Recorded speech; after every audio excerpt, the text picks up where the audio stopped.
y a beaucoup de choses qui nous enseignent dans ce cantique-là. Ce qui frappe beaucoup dans ce cantique-là, on dit pour que Dieu puisse agir. Qu'est-ce qu'il est dit? Croire et quoi? Et l'autre phrase, simplement, il faut croire et... Alors, est-ce que le cantique là vous parle depuis le commencement? Attendez, c'était très important. Ramenons les trois jeunes n'ont qu'à venir ici. On va reprendre 3 jeunes rapidement. 3 jeunes volontaires rapidement. Voilà. Ne vous asseyez pas, restez 3. Donc, nous avons le train de la foi. Faisons beaucoup attention, dans cette année, faisons beaucoup attention à nos sentiments qui peuvent effacer tout ce qu'on est en train d'apprendre dans l'enseignement. Les sentiments, c'est quoi? L'amour n'est pas un sentiment. L'amour n'est pas un sentiment du tout. C'est pourquoi on dit que la foi agit par l'amour. La foi agit par l'amour. Vous voyez, nous avons dit le mercredi soir ou le jeudi soir, le train de la foi est composé essentiellement des faits de la parole. La parole, les faits de la parole. C'est les faits de la parole qui permettent d'avoir la foi et que la foi est là. Et les sentiments suivent. Si vous laissez les sentiments grandir, ils vont étouffer la foi. Non, mets-toi là. Tournez-vous. Ils vont faire quoi? Les sentiments vont faire quoi? Paralyser votre foi. Et quand ils paralysent votre foi, les sentiments donc amènent votre foi à ne plus être opérationnelle parce que vous n'êtes pas lié à la parole. Je voudrais que cette année, beaucoup de nos chants que nous allons chanter dans l'année de la foi soient basés sur la parole et autres. Écoutez, il y a quelque chose. Un chant qu'on aime chanter, c'est vrai qu'on aime le chanter. Par exemple, c'est un chant un peu sentimental. Et Satan est sous nos pieds. Satan est sous nos pieds. Là où on danse, on oublie cette réalité-là. En ce moment, c'est ça qui joue beaucoup. C'est ça qui joue beaucoup. Quand on a fini, on ne sait plus comment manifester maintenant la foi là, qui doit être liée donc à la parole. Alors que cette année, nous allons rencontrer, puisque nous avons proclamé la foi en action. Donc le nombre de difficultés, d'épreuves vont se lever. Dès qu'on proclame, attendez, vos sentiments ne vont rien jouer cette année-là. Je vous dis, quand vous proclamez, vous avez provoqué qui? Okay. Si vous provoquez Satan, si vous dansez sur lui, alors qu'il danse sur vos réalités, soyons très intelligents. Faites attention à tout chant sentimental dans l'année de la foi. Regardez bien, regardez ce que la Bible dit. Donne-moi ma feuille. Il dit, quand la Bible ici-bas illumine nos pas. Alors, nous voulons marcher par la foi, non? Donc, nos pas doivent être illuminés par qui? La parole de Dieu. Donc, vous comprenez?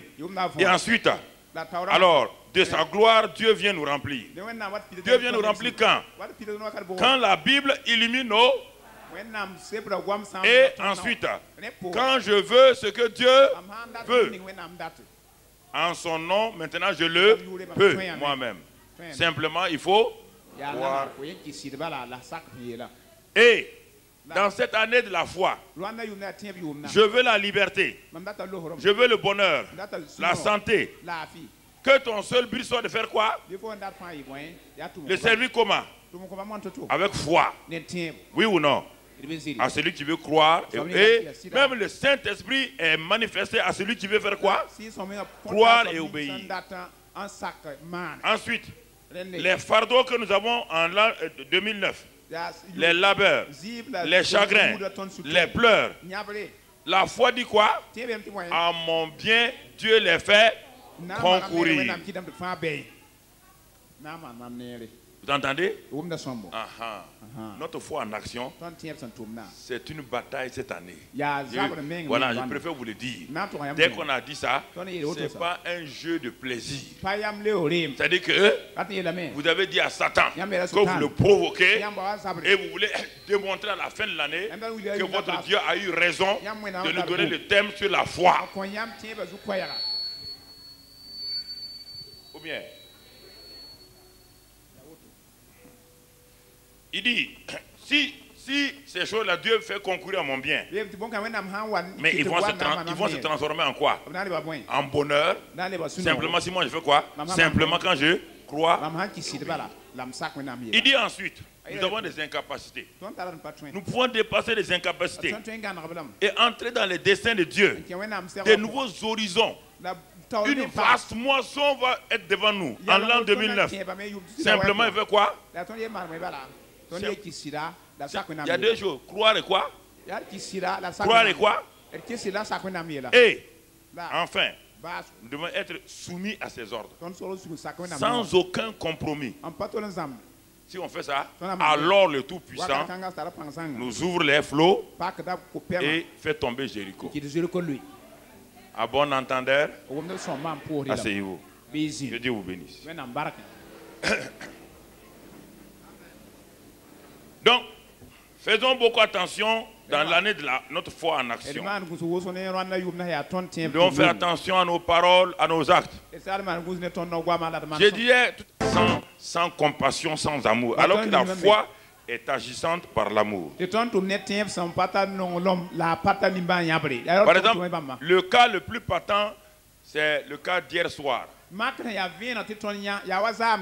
Comme je vous l'ai dit, quand je méditais hier, le Seigneur me dit, si cette année vous voulez voir, tu as proclamé l'autre jour, si vous voulez voir les bébés miracles parmi vous, l'année 2008, votre foi était à un niveau de 10 nouveaux bébés. De 10 mariages. Vous avez déterminé vous-même le niveau de votre foi. Mais ce niveau de foi-là, simplement, il n'y a pas d'amour et ça peut fonctionner comme cela. Parce que c'est votre déclaration simple. Il dit, mais le niveau de foi que tu as donné hier, quand tu as proclamé les bébés miracles, alors, si tu veux voir ces bébés miracles dans votre église, dans l'église, il faut aller au-delà de la déclaration, que votre déclaration soit mêlée d'amour et de compassion. C'est pourquoi hier, quand nous avons appelé les bien-aimées sœurs pour avancer ici, j'ai constaté qu'à un moment donné, ce n'était pas la foi seulement qui devait agir. C'est pourquoi j'ai appelé la sœur Grâce. Son nom, ça veut dire grâce. Pour venir saisir les entrailles de ses sœurs. Ça, c'était un acte que je voulais que vous sachiez. Parce que les hommes allaient prier pour les femmes. Mais je voulais qu'une femme qui a accouché et qui a vu aussi son enfant mourir, et qui a pleuré, elle et son mari, dans la salle, pleurer. Et que les docteurs, tous les voisines riaient. Que c'est les Mérica. L'enfant est mort, il faut l'amener. L'enfant est mort, il faut l'amener. Mais elle et son mari se sont enfermés à l'hôpital Yalagado ici. Pleurer, crier à Dieu. Et l'enfant est revenu à la vie. C'est leur garçon qui est là. Il était mort. Tout le monde, il y a une preuve pour cela. C'est pourquoi je l'ai appelé de venir saisir, puisqu'elle connaît la compassion. Donc de venir saisir les entrailles de ces sœurs là. Ouais, il y a des gestes qu'on fait, les gens ne comprennent pas le sens. J'aurais pu dire aux jeunes de venir prier seulement pour recevoir. Non. C'est-à-dire que je voulais qu'une maman qui a eu ces entrailles-là. Je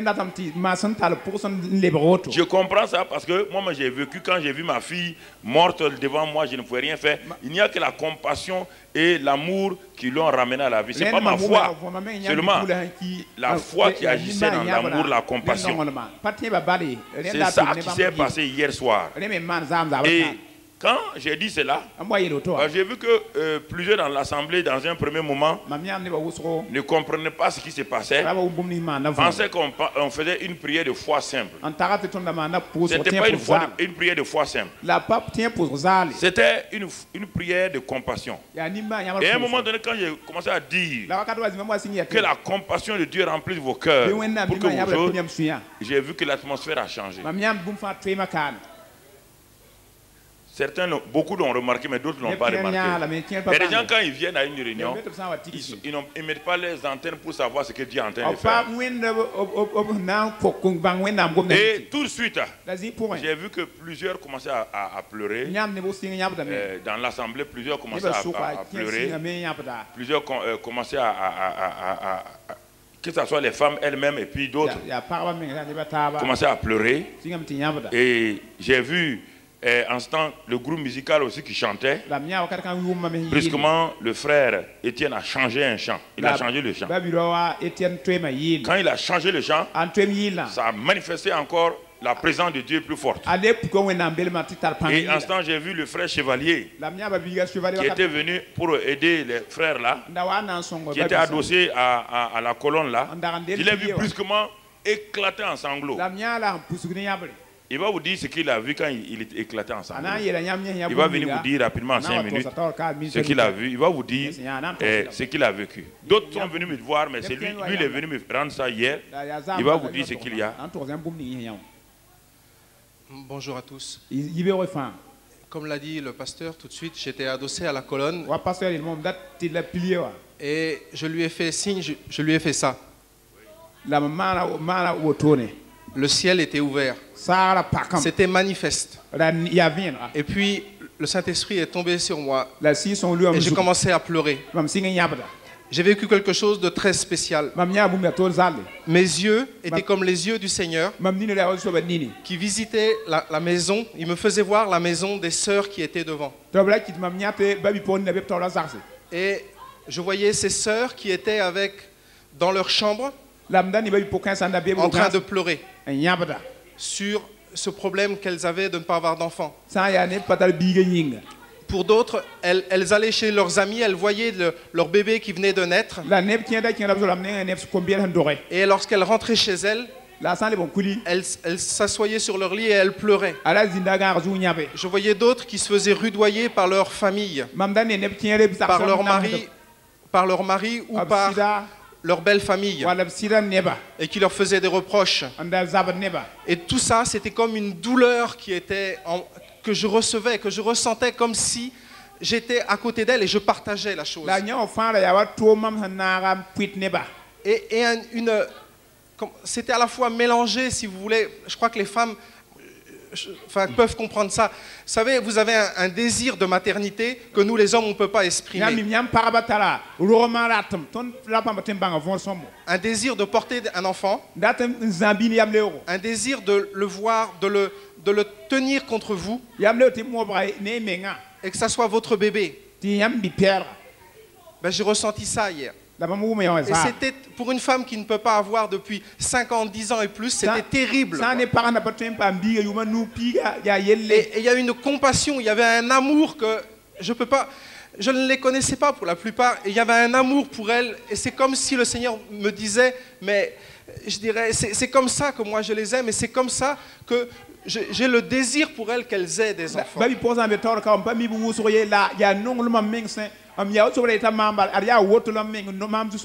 Et ce désir était comme la chose ultime pour le Seigneur, et il attendait simplement quelque chose de nous.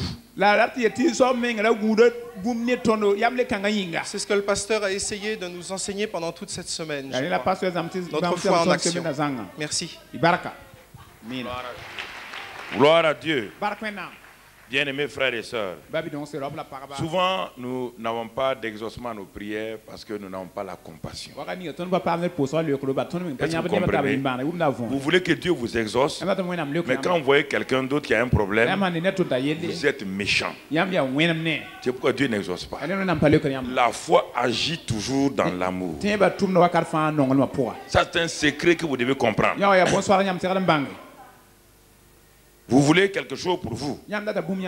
Ayez des entrailles de compassion pour les autres. La foi sans amour sera limitée tôt ou tard. La foi sans amour, c'est comme quelque chose que vous lancez sur le flanc d'une colline, ça monte, arrivé à un moment donné, la force est là, la chose revient en arrière. Beaucoup de chrétiens fonctionnent avec une foi mécanique. Une foi mécanique où il n'y a pas un amour mélangé. Ils n'ont pas... les entrailles ne sont pas... Quand ils voient quelqu'un dans des problèmes, ou même aucun grain de larmes ne sort de leurs yeux, rien. Parce qu'ils sont assis, et ils attendent leur tour. Une femme qui avait un cancer final est allée à une réunion.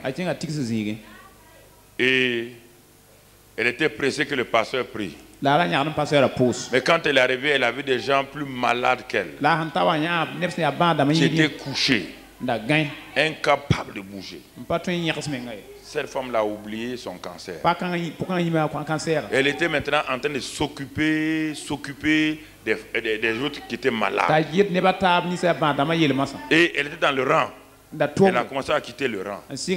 Elle a commencé à laisser les autres passer. Elle a oublié qu'elle-même elle avait un cancer terminal. Quand elle a manifesté l'amour, la compassion, à un moment donné, quand son tour est arrivé pour aller chez le pasteur, elle a constaté que les douleurs qui envahissaient son corps littéralement étaient parties. Elle a remarqué que les boules qui étaient là, toutes ces choses, ces excroissances-là, avaient disparu. Qu'est-ce qui a fait disparaître ça? Simplement l'amour. Par exemple, quand on dit on va prier pour les gens. Hier, par exemple, j'ai rabroué beaucoup de gens le matin. Quand on dit alignez-vous, on va prier. Quelqu'un va venir, il va venir trouver quelqu'un ici. Hier, j'ai rabroué des gens pleins ici. Quelqu'un qui est déjà là, mais il va croire que lui, son problème est important. Il vient faire quoi? Il vient se mettre devant la personne. Il leur dit, mais il vous manque l'amour là. Et puis il veut forcer. Ces gens ne seront pas guéris. Par là, vous voulez dire que moi, mon problème n'est pas important, que c'est pour toi là qui est important. Tu viens te mettre devant. Dieu ne te guérira jamais. C'est pourquoi je dis aux gens, allez vous mettre derrière. Mais c'était fâché. Ce n'est pas la peine qu'on prie pour elle. Si vous êtes fâché déjà, il n'y a rien qui se passe. Vous avez été habitué à tout le temps forcer les gens. Non. Avec Dieu, quelqu'un est assis au fond de la salle là-bas. Dieu le guérit. Celui qui est assis au premier banc, croyant que lui a une bonne place, Dieu ne fait rien. C'est votre compassion qui déclenche la puissance de Dieu. Quand la foi et l'amour sont combinés, alors ça déclenche. Soyez des gens de compassion et d'amour. Apprenez à pleurer avec vos frères. Il dit pleurez avec ceux qui pleurent. Réjouissez-vous avec ceux qui se réjouissent. Si ces entrailles d'amour, de compassion ne sont pas là, frère, vous avez beau vouloir des choses, Dieu va vous les donner. Mais il donne, il tourne la tête. Parce qu'il voit, il vous donne ça et il tourne la tête. Et la plupart des chrétiens fonctionnent comme ça. Ils veulent à grande foi, mais ils ne pleurent pas pour les gens. Ils ne pleurent pas pour les gens. Ils n'ont pas de compassion pour les gens. Parce que tout est tourné sur eux-mêmes. Tout est tourné sur eux-mêmes. Donc, bien aimés frères et sœurs, il faut apprendre. Ces choses-là, il faut apprendre à vivre dans cette réalité. Et quand nous vivons dans ces réalités-là, Dieu va nous aider. Donc, ce matin, on va faire tout juste un résumé pour savoir que la parole de Dieu, dans toute son ampleur, nous permet d'avoir la foi et de fonctionner. Il dit le juste, mon juste vivra par la foi. Et c'est la prière fervente du juste qui a une grande efficacité. Faisons le résumé avant que nous commençons cette année maintenant après le séminaire de façon pratique. Je fais mon propre résumé, je m'assois, j'ai fini le séminaire et je m'assois maintenant tranquillement chez moi. Et j'essaie de voir qu'est-ce que j'ai compris dans ce séminaire du début d'année. Qu'est-ce que j'ai reçu réellement? Est-ce que c'est simplement une ambiance festive à laquelle j'ai participé? Est-ce que je suis allé au séminaire tout juste, il y a eu de beaux chants, de beaux témoignages? Et je regarde ma propre vie. Mais je dis, mais Dieu, tu m'as dit au cours de ce séminaire, je veux faire le résumé, je veux voir si j'ai bien saisi. Tu as dit, mon juste vivra par la foi. Est-ce que d'abord je suis ton juste? Et qu'est-ce qu'on a dit sur le juste? On a dit que le juste, c'est l'homme et la femme qui a cru en Jésus-Christ, qu'il est mort pour lui, il a été offert en sacrifice pour ses péchés, et que par sa résurrection, cette personne-là est justifiée, et que la justification est un don. Et que lorsque je deviens une nouvelle créature, je suis justifié et Dieu me donne sa vie et sa nature. Ce n'est pas quelque chose que je peux obtenir par mérite. Ce n'est pas quelque chose que par mes prières j'ai obtenu, parce que j'ai obtenu cela par la foi, la mesure de foi que Dieu m'a donnée. Alors, si je suis juste, si je sais que je suis juste, maintenant, qu'est-ce que la justice de Dieu me donne? La justice de Dieu, c'est la capacité de Dieu, par sa vie et sa nature, que Dieu donne à un homme qui est né de nouveau et qui maintenant peut se tenir devant Dieu lui-même comme un enfant de Dieu, sans culpabilité, sans complexe d'infériorité, sans peur, et oser regarder Dieu face à face et dire mon Père. Et cet homme-là, non seulement il peut faire ça devant son père, il n'appelle plus Dieu, Dieu d'Abraham, ni d'Isaac. Il n'appelle pas Jéhovah. Ça, ce sont les fonctions de Dieu. Il l'appelle Papa. Il l'appelle Père. Cet homme-là, il a cette assurance.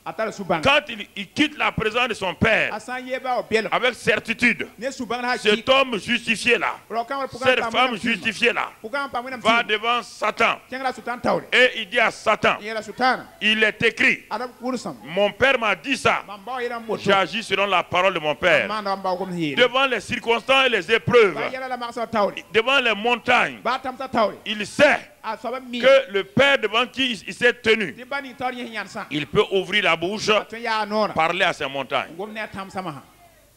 Ah, Seigneur, c'est ça pour cette année 2004. Ah, 2004. Je vais te rencontrer chaque jour. Dans ma prière secrète, je vais t'appeler Père. Comme ton fils, le grand frère, l'aîné agit. Il t'a jamais appelé Dieu d'Abraham. Il t'a jamais appelé Jéhovah Jireh. Il t'a jamais appelé Yahweh. Il t'a jamais appelé Elohim. Il t'a jamais appelé Adonai. Il a dit Père. Il a dit mon Père. Il disait que notre Père, je veux désormais cette année-là avoir une relation de père et de fils, de père et de fille. Je veux apprendre à avoir confiance en toi, à venir chaque matin dans ta présence, comme un enfant vient devant son papa, comme un enfant se tient devant son papa, et il voit la joie de son père, il voit comment son père ouvre ses bras pour l'accueillir. Je veux développer cette assurance en moi. Ce n'est pas en me mettant en genoux pour faire des prières forcées. Même quand je me réveille dans mon lit simplement, je suis content comme le bébé quand il se lève dans son lit. Le bébé sourit à tout le monde et il sait qu'on va s'occuper de lui. Je prends cette attitude d'enfant et tu es mon père. Je me réjouis chaque matin de ce que tu es mon père. Je me réjouis parce que je me suis réveillé avec toi, car je suis justifié. Il n'y a plus de condamnation pour moi. Oui. Et Satan ne peut pas me condamner. Et les épreuves ne peuvent pas me séparer de ton amour. Ton amour est inconditionnel. Ton amour n'est pas conditionné par ce que je fais. Tu m'as déjà prouvé ton amour quand je ne t'ai même pas encore converti. Alors comment tu vas changer maintenant? Que tu m'aimes maintenant, comment tu vas changer? Quand je ne t'ai pas converti, quand j'ai insulté Dieu, Dieu m'a déjà aimé. Comment Dieu peut-il m'aimer? Je deviens son enfant et il va me condamner. C'est comme ça que je développe. C'est comme ça que j'ai développé ma communion avec Dieu. Je ne regarde pas ce que j'ai fait. Je ne regarde pas les condamnations des hommes. Je ne regarde pas les diffamations des hommes. Je regarde ma relation avec mon père. Ma relation avec mon père. Et ça a commencé à enlever les complexes d'infériorité. Ça a commencé à enlever les culpabilités. Ça a commencé à enlever la peur, l'angoisse de mon cœur. Ce que les gens pensent de moi, je ne me disais plus rien. Ce que les gens pensent de moi, j'ai commencé à vaincre ces choses-là. Je ne me laissais pas limiter par les hommes. Je ne laissais pas la langue des hommes me paralyser. Car je sais que mon père m'aime. Je sais qu'il m'aime. Je sais qu'il m'aime. Il ne m'aime pas parce que j'ai péché. Je n'ai pas péché. Non, mon père m'a aimé quand j'étais pécheur. Je ne ferai pas des efforts pour enlever les péchés d'abord. Non, je ne ferai pas des efforts pour me purifier avant que Dieu m'exauce. Mon frère, je me vois comme un enfant qui vient. Quand un enfant qui vient, même s'il a fait beaucoup de fautes. Et écoutez frère, un enfant de 2 ou 3 ans, même s'il a fait des fautes comment, il vient encore, il court vers qui? Il sait qu'on va le corriger. Il sait que maman va le corriger. Mais il court vers qui? Toujours vers maman. Il se jette dans les bras. Même si on lui donne une fessée, après l'enfant tient sa mère et rit. C'est comme ça avec Dieu. Si tu n'as pas développé ça, tu ne peux pas avancer. C'est ça la justice de Dieu. Ça te donne l'assurance. Ça te donne la paix. Il y a les condamnations. Tes anciens péchés là ne peuvent plus te condamner. Même si les gens te rappellent ton passé, il n'y a rien. Ils ne peuvent rien. Dieu les a effacés. Les gens n'ont qu'à te dire tu es un ancien escroc. Escroc. Mais chez Dieu, tu es juste. C'est ça, frère. C'est ça qu'il faut développer. C'est ça qu'on a voulu développer cette semaine-là. Que tu comprennes qu'un enfant justifié, c'est quelqu'un qui ne peut plus condamner. On a développé ça toute la semaine. Et Dieu a dit, Paul dit, regardez un homme comme Paul, qui a tué des chrétiens, qui a emprisonné des chrétiens. Et il s'arrête, il dit, qui peut me séparer de l'amour de Dieu? Qui peut me séparer? Le plus grand ennemi de Jésus-Christ. L'homme qui s'est dit criminel. L'homme qui était l'ennemi. S'arrête, il nous fait une leçon. Il nous dit quand il a compris qu'il a été justifié, qu'il était dans les ténèbres. Quand il est sorti des ténèbres, par l'amour de Christ, par le sang que Christ a versé, alors il a commencé à confesser qui il est. Il n'a pas laissé quelqu'un lui rappeler son passé. Paul n'a jamais laissé quelqu'un. Quand les gens disaient, est-ce que cet homme-là peut être un apôtre, celui qui a persécuté Jésus-Christ, lisez ses livres, Corinthiens et tout. Il disait, mais je suis le moindre des apôtres. Mais je travaille plus que tous. Oui, les gens disent que je ne suis pas marié. Mais comment quelqu'un qui n'est pas marié peut être apôtre? Mais chacun exerce selon ce que Dieu l'a appelé. Si Dieu vous a dit de vous marier, c'est bon. Dieu m'a dit de ne pas vous marier, c'est bon. Il dit, mais soyons ensemble là. Et les gens ont dit non, tu n'as jamais vu Jésus-Christ. Tu ne l'as jamais salué. Il a dit, mais si vous avez connu Christ dans la chair, ça s'est passé. Les choses anciennes sont passées. On connaît Christ maintenant par l'esprit et la vérité. S'il avait réponse à tout, on ne peut pas le bloquer. Son passé ne peut pas le bloquer. Regardez Moïse. Son passé, il traînait son passé. Il avait échoué. Il avait failli. Il était culpabilisé. Son passé était derrière lui. Quand Dieu est venu pour l'utiliser, il a eu peur. Dieu a travaillé son passé. Dieu a coupé tous les liens. Regardez Moïse rentrant chez Pharaon. Rien. Satan ne pouvait pas lui rappeler son passé. Pourquoi? Votre passé, c'est ça votre problème. Vous laissez les gens vous condamner. Vous laissez Satan vous condamner. Vous refusez la justification de Christ. La justification de Christ est plus grande que la condamnation de Satan. Pourquoi vous acceptez la condamnation de Satan?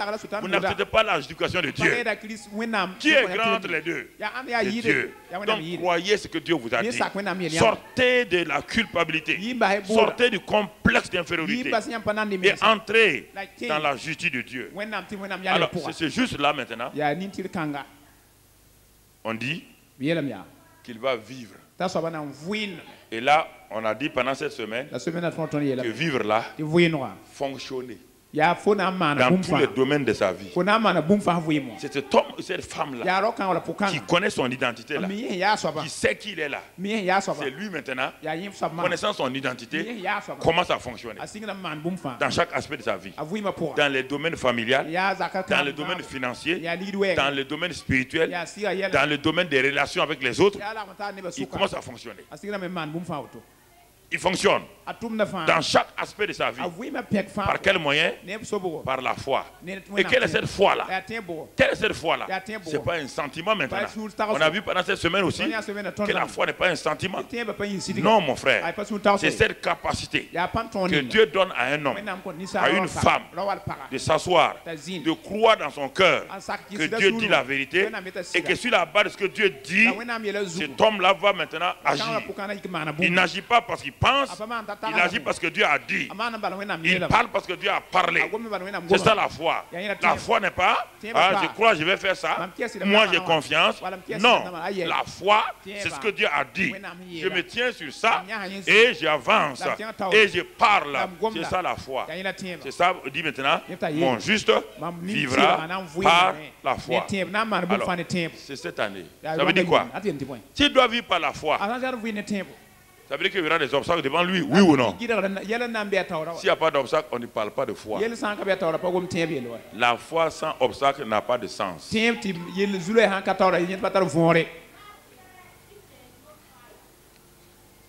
Si on parle de foi, ça veut dire qu'il y a des montagnes. C'est la foi qui soulève quoi? C'est la foi qui déracine quoi? Donc ça veut dire il y a les sycomores, ça veut dire il y aura des figuiers, cela veut dire il y a des montagnes. S'il n'y a pas de montagne, s'il n'y a pas de figuier, s'il n'y a pas de sycomore, s'il n'y a pas de démon, s'il n'y a pas Satan, on ne parle pas de foi. On allait dire seulement mon juste vie. On n'allait pas dire par la foi. S'il vit par la foi, ça veut dire qu'il y a beaucoup d'obstacles devant lui. Alors frères et sœurs, si vous avez compris ça, là, vous n'avez même plus besoin de demander à quelqu'un de prier pour vous. Cette foi-là va renverser les choses devant vous.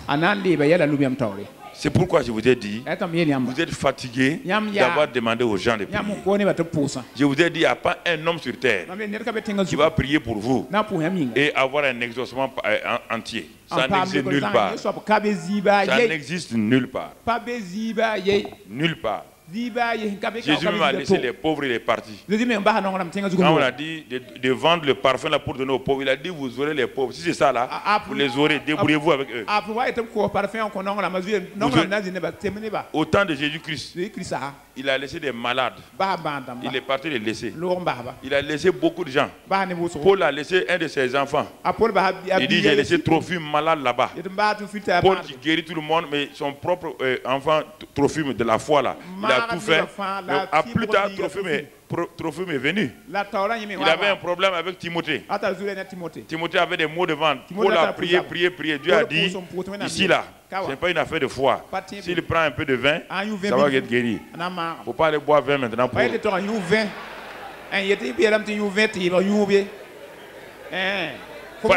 Faut pas dire à ma femme, hey, le pasteur a dit que les mots de vente là, il faut amener le vin là. Voilà, il y a des gens qui prennent tout le temps la fin de mes phrases, c'est ça qu'ils captent.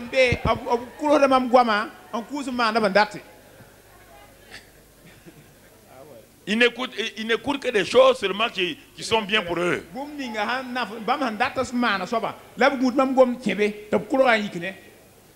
Il dit à sa femme, tu as entendu, hein? Toi qui dis que tu n'es pas boire du vin. Le pasteur m'a dit que tu as entendu. Okay. Donc, frère, quand nous pensons à tout cela, alors je m'assois. Alors j'ai dit, mais comment je comprends, je me rends compte que tous mes problèmes là, je ne les ai pas affrontés comme ça. Je comprends pourquoi j'avais des problèmes. D'abord, je n'avais pas réalisé que je suis juste de Dieu. L'enseignement sur la nouvelle création est passé vite, les gens n'ont pas bien saisi. Donc, je n'ai pas compris que je suis le juge de Dieu. Et je n'ai pas compris le mot vivre. Et ensuite, la foi, moi, je n'ai pas compris. C'est pourquoi ma vie ne fonctionnait pas. Il faut être honnête. Seigneur, aide-moi maintenant.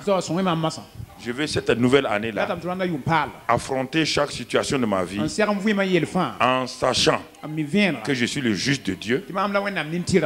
Et je vais vivre par la foi, c'est-à-dire en me basant sur ce que tu as dit. Alors, à ce moment-là, regardons quelques éléments pour nous permettre ce matin. Dans Jean 1, verset 3. Jean 1, verset 3. Regardons pourquoi il dit la foi est liée à la parole. Nous avons dit tout le temps, la foi est liée au fait de la parole. Il est dit, le verset 1, il dit, on parle de la parole, même au commencement était la parole, et la parole était avec Dieu, et la parole était Dieu. Elle était au commencement avec Dieu. Toutes choses ont été faites par elle. Et rien de ce qui a été fait n'a été fait sans elle. Si vous devez terminer cette phrase-là, qu'est-ce que vous allez dire? Hein? Si vous devez vous-même terminer cette phrase-là. Relis cette phrase-là. Toutes choses ont été faites par la parole. Toutes choses ont été faites par la parole. Ensuite, et rien de ce qui a été fait n'a été fait sans la parole. Maintenant, si vous devez terminer une phrase pour terminer, pour continuer ça. Rien ne sera fait dans ma vie sans la... On a parlé que le passé, le présent, et tu ajoutes le futur. En 2009, rien ne sera fait dans ma vie sans la... Voilà mon frère. Rien, on parle de la parole. Rien n'a été fait sans ça. Et toutes choses ont été faites par ça. Alors, si toutes choses ont été faites par ça, si rien n'a été fait sans ça, comment que je vois se passer dans ma vie sans ça? C'est une logique là. Tu veux, Dieu te dit que lui il a commencé par la parole. Il a achevé toutes choses par sa parole. Et toi tu veux laisser la parole. Tu veux faire autre chose tu vas faire par quoi? Puisque rien n'a été fait sans la parole. Ça veut dire rien ne sera fait sans la parole. Donc Dieu te laisse la responsabilité toi-même que dans ta vie là, rien ne sera fait sans la parole. Donc quand tu comprends la parole, rien ne sera fait sans la parole. Les gens se lèvent et courent. Frère, j'ai mis entre vos mains une arme puissante. Mais si vous retournez dans vos traditions, vous serez plus malheureux qu'avant. Je vous assure, vous serez plus malheureux qu'avant. Si j'ai fini ça là, vous commencez à dire, ah, est-ce qu'il n'y a pas un nouveau groupe de prière qui a été créé à Ouagadougou? Ok. Vous pouvez aller. Mais il n'y aura rien. Si vous, écoutez, Dieu vous dit, le grand Dieu vous dit, moi-même, je n'ai rien fait sans ma parole. Et toute chose qui a été faite n'a pas été faite sans la parole. Toi, tu laisses ça. Et toi, tu peux avoir un petit homme mortel qui ne peut rien faire pour sa propre vie. Et tu dis, tu laisses le grand Dieu qui a parlé. Ah, tu as des problèmes. Je vais démystifier vos pensées. Je veux que vous enlevez vos pensées des hommes. Moi, je préfère quelqu'un, quand je m'en vais chez lui, il ouvre la Bible avec moi. Il me dit, voilà ce que Dieu a dit, ce que Dieu a dit, ce que Dieu a dit. Mais frère, sans ça, personne n'a une puissance pour dire ton problème ça là, je vais faire ça là. Quel est cet homme là? Dites-moi cet homme, appelez-le moi, je vais m'asseoir, je vais l'inviter, il va venir prêcher ici. Ça n'existe nulle part. Ça n'existe nulle part. Vous ne voulez pas qu'on vous dise la vérité, c'est ça le problème. Vous voulez qu'on vous mente, que ça existe. Si ça existe, allez-y. Rien n'a été fait sans la parole. Tout ce qui a été fait, c'est par la parole. Dans ma vie alors, rien ne sera fait sans la parole. C'est une conclusion.